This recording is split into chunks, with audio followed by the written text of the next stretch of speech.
양자됨, 우리는 가족입니다. 로마서 8장 14절, 17절. 하나님의 영으로 인도함을 받은 사람은 누구나 다 하나님의 자녀입니다. 여러분 또다시 두려움에 빠뜨리는 종살이의 영을 받은 것이 아니라 자녀로 삼으시는 영을 받았습니다. 그래서 우리는 그 영으로 하나님을 아빠, 아버지라고 부릅니다. 바로 그때 그 성령이 우리의 영과 함께 우리가 하나님의 자녀임을 증언하십니다. 자녀이면 상속자이기도 합니다. 우리가 그리스도와 함께 영광을 받으려고 그와 함께 고난을 받으면 우리는 하나님이 정하신 상속자요, 그리스도와 더불어 공동 상속자입니다. 갈라디아서 4장 4절부터 7절. 때가 참에 하나님께서 그 아들을 보내셔서 여자에게서 나게 하시고 율법 아래에 놓이게 하셨습니다. 그것은 율법 아래에 있는 사람들을 속량하시고 우리에게 자녀의 자격을 얻게 하시려는 것이었습니다. 그러므로 여러분은 이제 종이 아니라 자녀입니다. 지난주 저는 이런 생각을 했습니다. 우리 교회 성도님들 중에 지금 이 순간 가족과 함께 한 지붕 아래에 있는 분이 몇 분이나 되실까? 퀘넬, 맥켄지, 밴들후프에서 오시는 분들, 교대 근무로 격주로만 예배에 나오시는 분들, 부모님은 한국에 계시고 자네는 다른 도시에서 공부하시는 분들, 우리 교회는 함께 모여도 흩어져 있고 흩어져 있어도 함께입니다. 이민자의 삶이란 원래 그렇습니다. 익숙한 가족, 익숙한 언어, 익숙한 자리를 떠나 낯선 땅에 홀로 서는 삶입니다. 공항에서 부모님과 마지막 포옹을 하던 순간 다시는 그 예전의 일상으로 돌아갈 수 없다는 것을 우리는 이미 알고 있었습니다. 그리고 그 이후로 우리는 늘 여기도 아니고 저기도 아닌 자리에서 살아갑니다. 한국에서는 이민 간 사람이 되었고 여기서는 여전히 이방인입니다. 그런데 오늘 성경은 우리에게 전혀 다른 이야기를 들려줍니다. 너는 혼자가 아니다. 너는 종이 아니라 자녀다. 너에게는 아버지가 계시고 가족이 있다. 오늘 본문 로마서 8장은 그 선언입니다. 그리고 이 선언은 단지 위로의 말이 아니라 법적으로, 신학적으로 확정된 사실입니다. 오늘 우리는 세 가지를 함께 나누려고 합니다.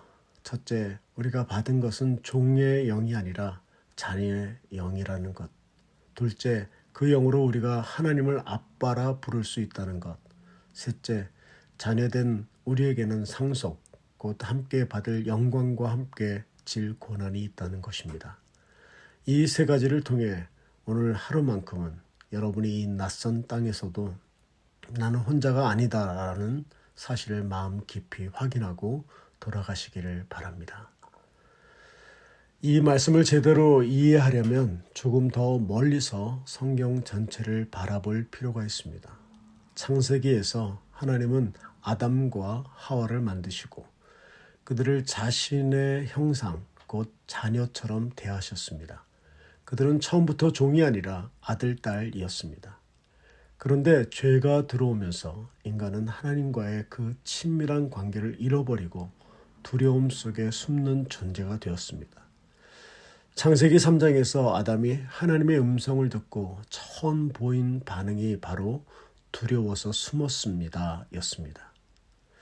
그 이후 성경의 큰 줄거리는 두려움 속에 숨은 종의 자리에서 다시 자녀의 자리로 사람을 회복시키시는 하나님의 구원 역사입니다.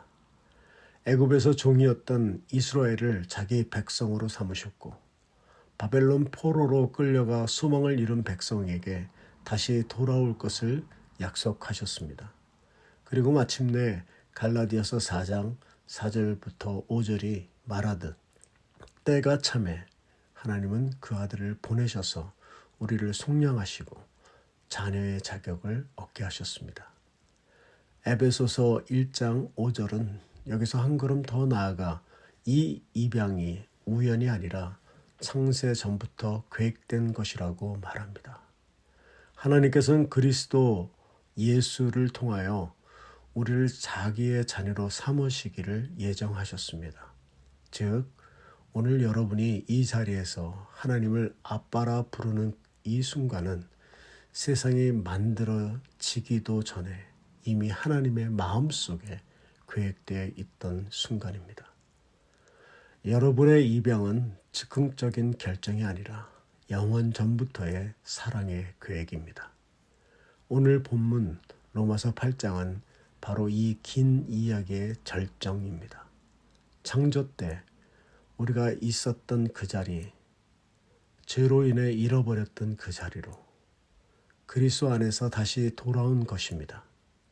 그러므로 오늘 우리가 나눌 세 가지 자녀의 영, 아빠라 부름, 상속자 됨, 그것은 성경 전체가 처음부터 끝까지 우리에게 들려주고 있던 하나의 이야기입니다. 첫 번째 저희들이 살펴볼 것은 종의 영이 아니라 자녀의 영이라는 것입니다. 15절은 우리가 두려움에 빠뜨리는 종살이의 영을 받은 것이 아니라고 말합니다. 종은 언제나 두려움으로 삽니다. 실수하면 쫓겨날까, 잘하지 못하면 버림받을까, 하루하루 눈치를 보며 삽니다. 종에게 주인의 집은 일하는 곳이지 자기 집이 아닙니다. 아무리 오래 일해도 아무리 충성해도 종은 결코 이 집은 내 집이다 라고 말할 수 없습니다. 성경은 이 그림을 이미 출애굽기에서 보여주었습니다. 이스라엘 백성은 애굽에서 종이었습니다. 그들의 정체성은 바로의 소유였고 그들의 노동은 두려움과 책직 아래 있었습니다. 그러나 하나님은 그들을 그 종살이에서 이끌어내어 내 백성, 내 아들이라고 부르셨습니다. 오늘 본문 로마서 8장은 바로 이 출애굽 이야기의 완성입니다. 우리도 죄와 두려움의 종살이에서 건짐을 받아 하나님의 자녀로 불려진 것입니다. 많은 분들이 신앙생활도 종처럼 하십니다. 하나님을 늘 감시하는 감독관처럼 여기고 오늘 헌금은 못 냈으니 이번 주 예배를 빠졌으니 하나님이 나를 안 좋아하시겠지? 라며 두려움 속에 삽니다. 사업이 잘 안 되고 비자 문제가 풀리지 않고 자녀가 속을 썩일 때 우리는 자동으로 이렇게 생각합니다. 내가 뭘 잘못해서 이런 벌을 받나? 이것이 바로 종의 영입니다. 이 영 아래서는 하나님의 침묵조차 심판처럼 느껴집니다. 그러나 바울은 말합니다. 우리는 자녀로 삼으시는 영 받았다고. 원어로 이 단어 휘오테시아는 로마 시대의 법적 입양 절차를 가리키는 말입니다. 로마 사회에서 양자로 입적된 아들은 친아들과 완전히 동일한 법적 권리를 가졌습니다. 옛 신분의 빚과 의무는 전부 사라지고 새 아버지의 이름과 상속권을 온전히 받았습니다. 심지어 옛 가족에게 진 빚이 있어도 입양과 동시에 법적으로 완전히 청산되었습니다. 하나님이 우리에게 하신 일이 바로 이것입니다. 우리의 옛 신분, 죄의 종, 두려움의 종, 세상 성공의 메인 종, 이 신분에 딸린 모든 빚과 의무는 십자가에서 완전히 청산되었습니다. 그리고 우리는 이제 새 아버지의 이름, 곧 하나님의 이름을 받은 자녀가 되었습니다.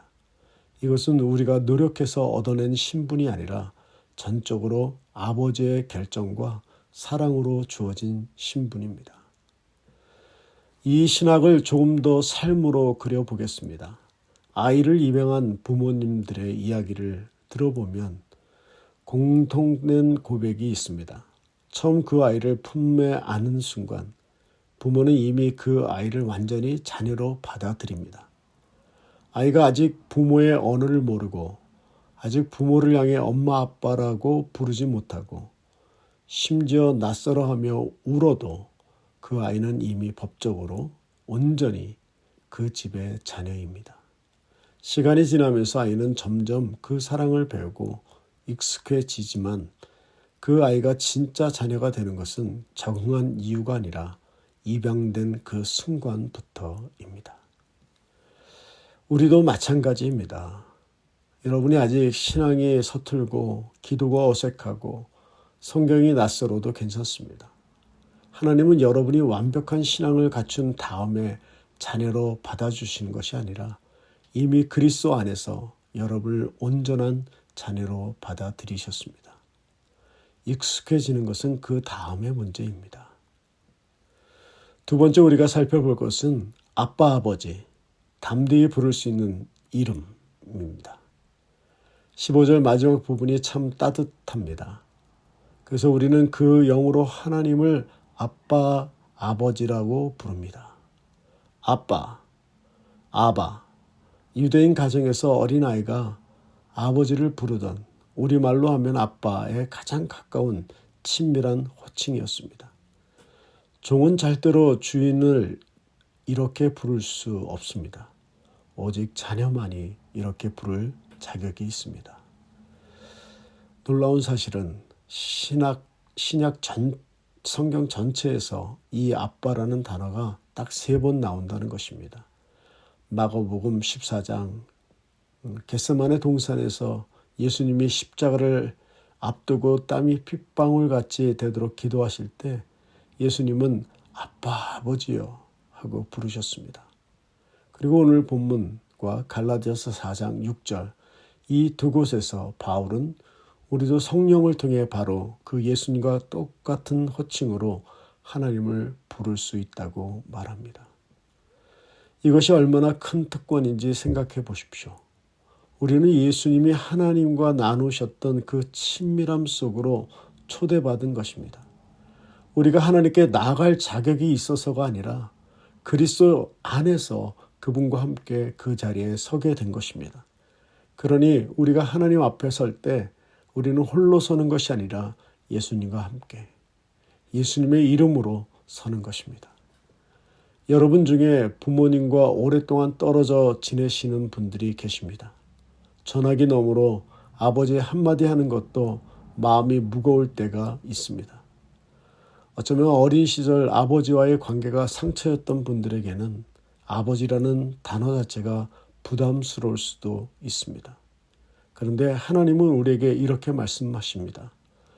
너는 언제든지 어떤 상황에서든지 나에게 아빠라고 부를 수 있다.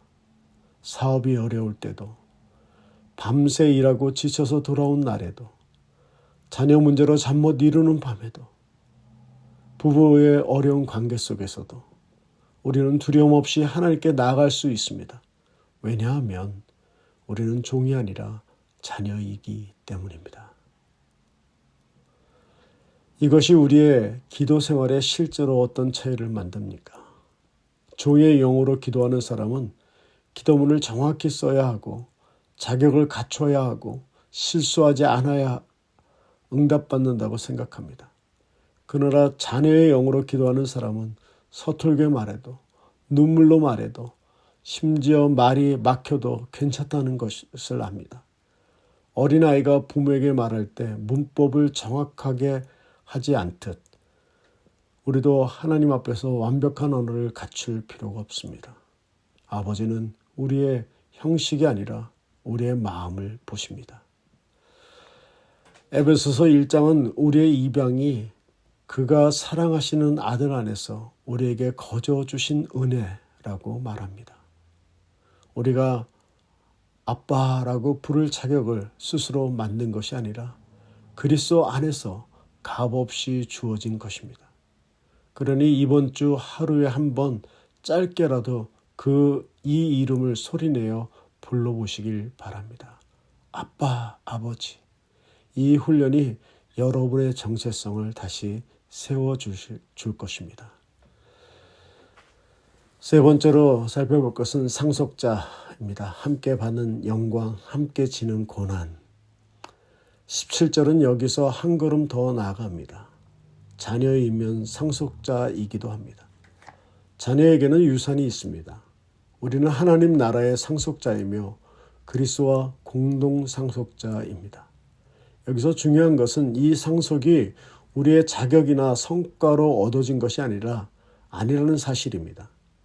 오직 자녀이기 때문에 그저 아버지의 가족이기 때문에 받는 것입니다.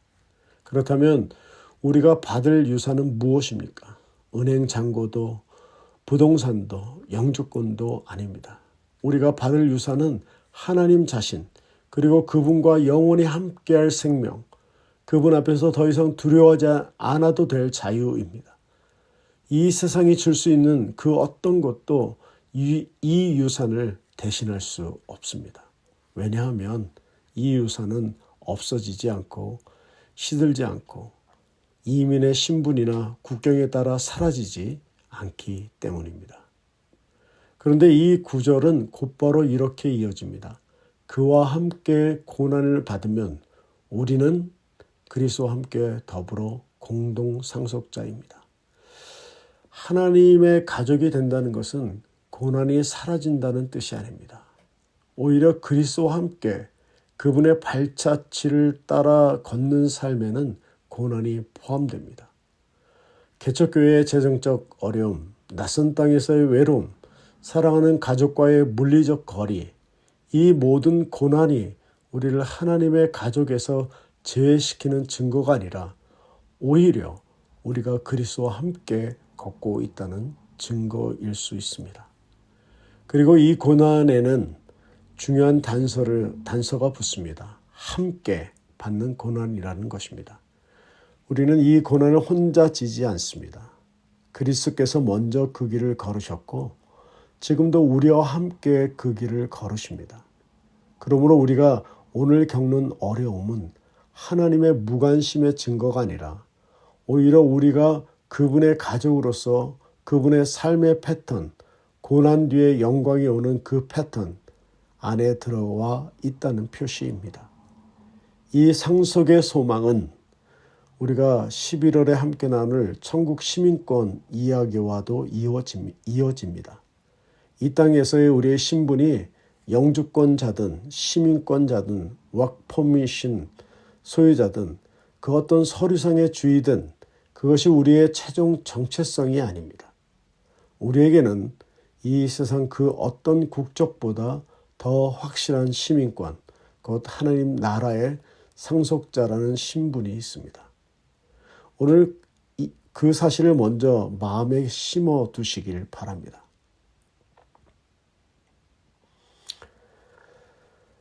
이 진리는 개인적인 위로로 끝나지 않습니다. 만약 우리 모두가 한 아버지의 자녀라면 우리는 서로에게 형제요 자매입니다. 로마서 8장에 우리는 언제나 복수형입니다. 하나님은 나 혼자를 입양하신 것이 아니라 우리 모두를 한 가족으로 입양하셨습니다. 우리 교회처럼 격주로 밖에 못 나오시는 분들, 방근무 때문에 늘 피곤한 분들, 아직 믿지 않는 배우자와 함께 사시는 분들이 있는 공동체에서는 가족이니 서로 돌본다는 말이 단지 감상적인 구호가 아니라 실제적인 삶의 방식이 되어야 합니다. 전화 한 통, 문자 한 줄, 함께 먹는 밥 한 끼가 바로 이 신학의 실천입니다.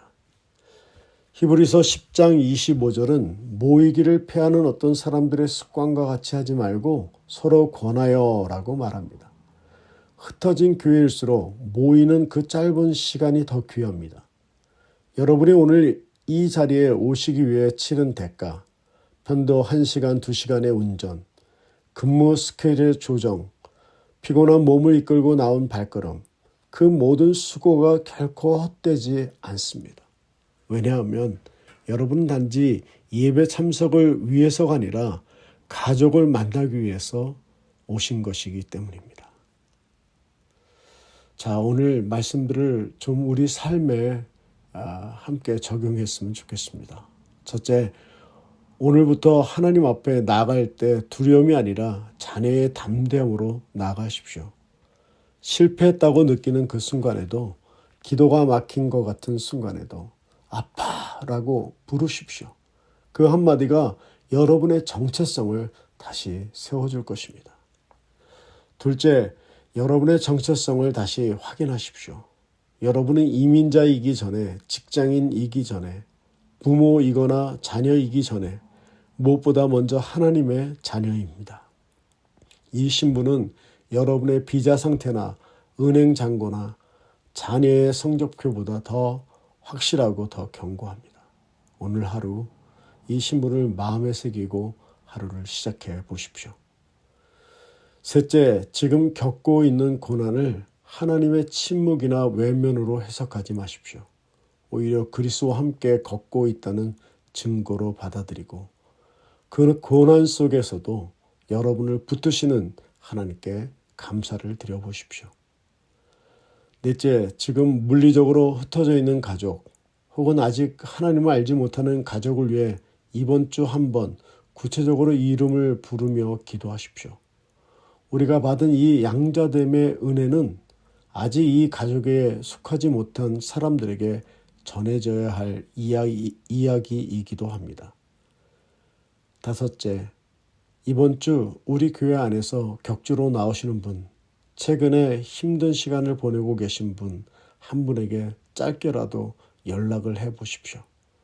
우리가 정말 한 가족이라면 그 믿음은 실제 연락 한 통으로 표현되어야 합니다.